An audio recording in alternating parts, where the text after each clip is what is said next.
E a ideia de uma gestão cultural, de um trabalho de gestão, vocês vejam que às vezes a gente, quando fala de gestão, se remete à técnica. A técnica ela é fundamental, são os meios pelo qual nós realizamos uma ideia. A técnica é para fazer um roteiro. E roteiro é um exercício de abstração maravilhoso. Agora, como que você faz roteiro? Você tem que ser bem fincado e conseguir fazer um desenho no ar e realizar aquele desenho, concretizar aquele desenho. Daí um dos vídeos que eu sugiro que vocês passem aqui tem 1 hora, não cabia passar aqui, mas em algum momento, sei lá, na hora do almoço, é o Rosto no Espelho, dirigido pelo Renato Tapajós, que é aqui de Campinas. Aí vocês vão ver um pouco dessas experiências, como que elas se estruturam, e dá para tirar cópia, enfim, a gente resolve isso fácil.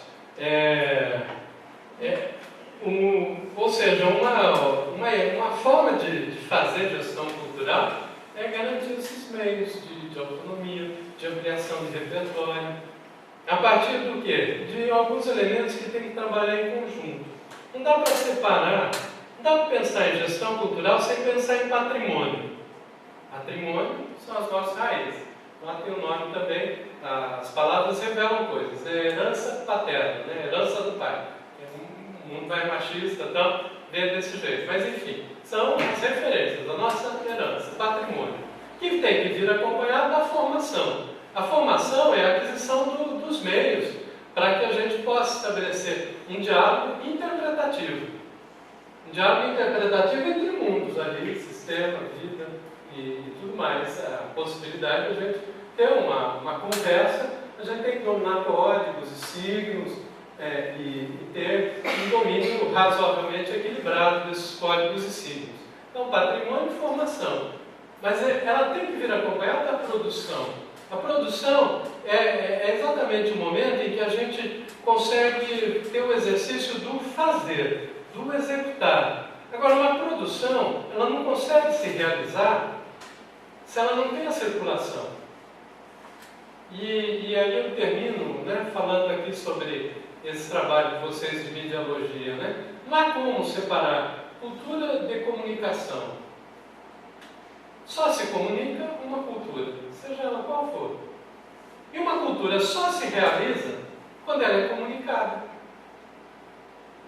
Se eu pensar alguma coisa, pensar uma obra, e ela ficar fechada em mim, ela não é uma produção de sentido.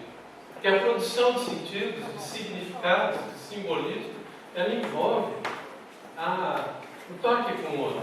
E como que esse toque se dá? Ele se dá pela razão. A gente até foi se educando a perceber o mundo pela razão, mas se dá também pela emoção e pela magia. A magia ela sempre esteve presente na capacidade humana de interpretação do mundo. A magia é a nossa ligação com esse nosso sentido de animal, é nos percebermos biologicamente como animais. Ocorre que teve um momento aí na filosofia ocidental, século XVII, lá com Descartes, tudo, vai construindo, né? Mas aí é um momento assim de virada, né? Que a gente distanciou razão de emoção, arte de técnica, engenharia de arquitetura, né? Que na verdade é tudo junto. Mas se a gente olhar, nós mesmos de repente, mesmo que o mais descrente de todas as formas de magia, de repente um dia se descobre abrindo lá o jornal e olhando o seu horóscopo do dia. Mínimo isso a gente faz. É aquele sentimento mais, aquele instinto mais animalesco que nós temos. Né? Dar vazão a isso, dar vazão à magia, também dar vazão à cultura. E quem mais dá vazão a esse sentido mágico de interpretação do mundo é a arte que a gente vai realizando. Tudo isso se combina numa gestão cultural. Depois, as outras técnicas, a gente pode até ter um dia e conversar sobre isso. As técnicas se adquirem. E, sobretudo, a gente tem que perceber que a técnica não é neutra. A técnica é uma construção, como os sistemas também. Nada é natural. O Estado, ele não foi feito Ele nem sempre foi assim e nem sempre será assim. As leis do mercado não são imutáveis. As igrejas, do jeito que elas se apresentam, e às vezes até como fonte de destruição e de morte e de desgraça a partir dos fundamentalismos, dos dogmatismos, das verdades acabadas. Mas aí estava outra história, nem sei o que quero dizer, por favor. Eu acho que a gente tem 20 minutos, né? Se vocês quiserem, para conversar um pouquinho. Quem quiser perguntar. Enfim, é isso. Obrigado.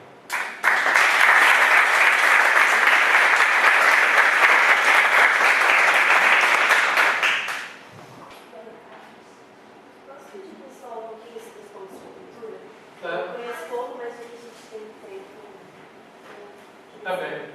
Vocês não preferem, talvez, se tiver mais gente que queira fazer pergunta? Ou não só pergunta, né? Pode também fazer alguma análise e tudo mais. Senão já entra no seu. Bom, vamos falando para você. E aí, se mais alguém quiser colocar alguma coisa. Bom, ponto de cultura é um conceito de política pública que hoje está sendo implantado não só no Brasil, em vários países. Daqui eu vou para a Bolívia, a gente organiza uma caravana lá pelo interior da Bolívia, viremos para Rio+20, com gente de 14 países, a caravana por La Paz, por La Cultura Viva, e vamos correr pelo interior É bom que a Bolívia vem no centro, e é um bom exemplo de um lugar que vai se recuperando exatamente pela identidade cultural, né? Foi uma folhinha de coca que um índio botou na frente assim e ele conseguiu recuperar o povo todo despedaçado. A Bolívia é um país absolutamente saqueado, né?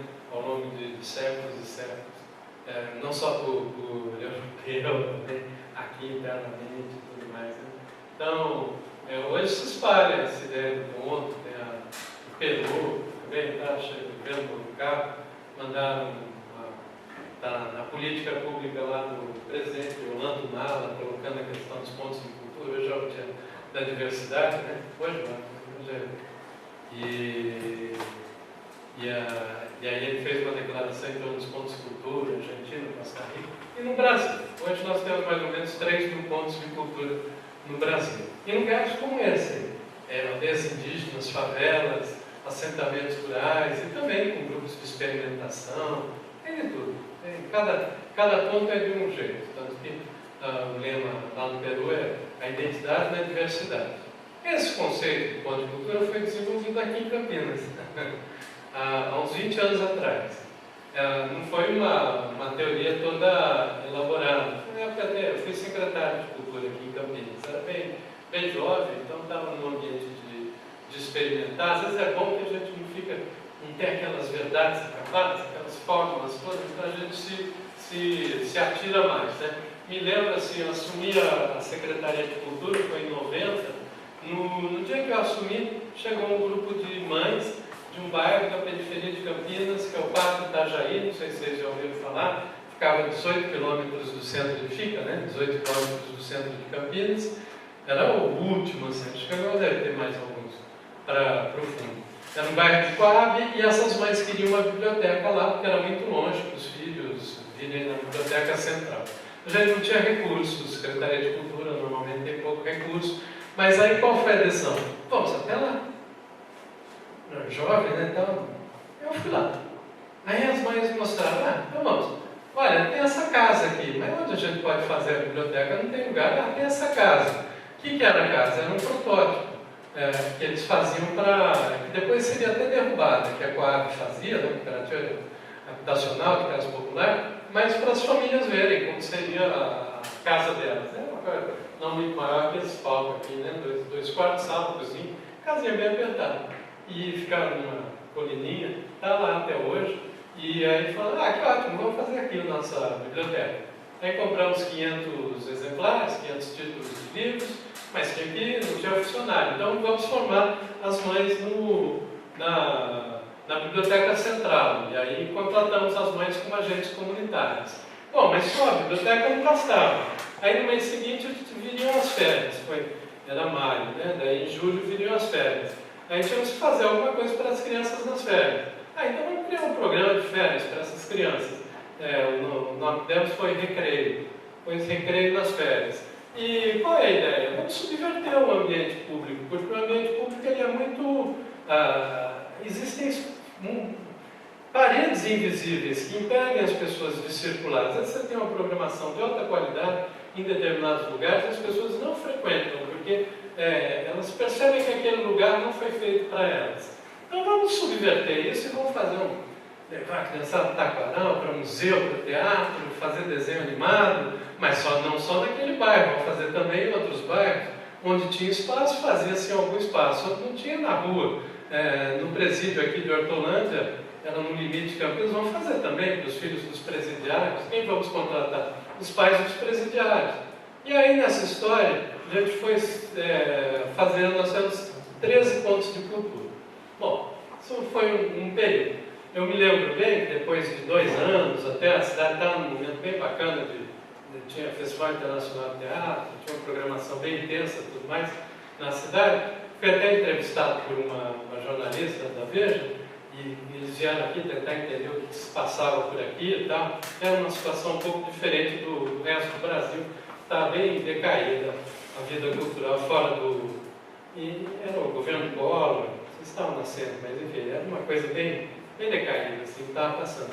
Eu me lembro, teve algo que me tocou muito, assim, que eu achava que, quando a gente está no momento, a gente percebe as coisas de uma outra forma do que quando a gente se distancia, né? Então eu falei, não, isso aqui é irreversível, o povo já se apropriou disso tudo, isso aqui, se mudar governo, continua e tal. Agora eu já estou com 51 anos, eu penso de uma outra forma. Virou governo, a coisa foi se desfazendo, se burocratizando, foi se esvaindo. Na verdade, uma gestão, se você não quer fazer alguma coisa em gestão pública, sobretudo, aqui um conselho: não diga que você é contra, deixa no automático da burocracia que ela se incumbe de detonar as coisas. Isso tudo teve impacto na minha vida. Eu fui fazer outras coisas, fui ser produtor cultural, fui cuidar de outras coisas, depois fui trabalhar em São Paulo com lazer, esporte, enfim. Uma página que eu deixei de lado. E se esvaíram esses 11 pontos, esses 13 pontos. Eu quis assim o destino, acabei indo trabalhar no Ministério da Cultura. O Gil que me chamou, nem conhecia ele, nem foi por negociação política, ele deu um livro meu, que foi a minha dissertação aqui de mestrado, e mandou me entrevistarem e mandou me contratar. Depois que eu fui conhecer. E qual que era a ideia? Eles queriam fazer um programa de descentralização cultural. Era começo do governo Lula. Isso tinha um impacto, né? Aí temos que entender o governo Lula não do ponto de vista político, o partidário, do ponto de vista simbólico. Pela primeira vez, alguém com a história do Lula ocupou a principal cadeira da República. Isso desencadeou um processo de as pessoas acreditarem mais nelas mesmas. Se ele pode, eu também posso mudar aqui, minha comunidade. E isso, falo de eu tenho 600 localidades nesses últimos anos, assim, só fundão. E vi o que vai acontecer nesse outro protagonismo popular. Esse ambiente do acreditar mais em si criou um caldo de cultura propício para uma ação como ponto de cultura. Mas a solução inicial do governo não era essa. A solução era focada na estrutura. Construir uns pequenos centrinhos culturais nas periferias. Isso acabou não dando muito certo. Foi por isso até que saiu o secretário que cuidava disso. Ficou a secretaria 6 meses sem secretário. Aí chegaram a mim. Estou falando rápido na história, né? E aí eu cheguei lá e puxei esse fio da história. Porque a gente tem que...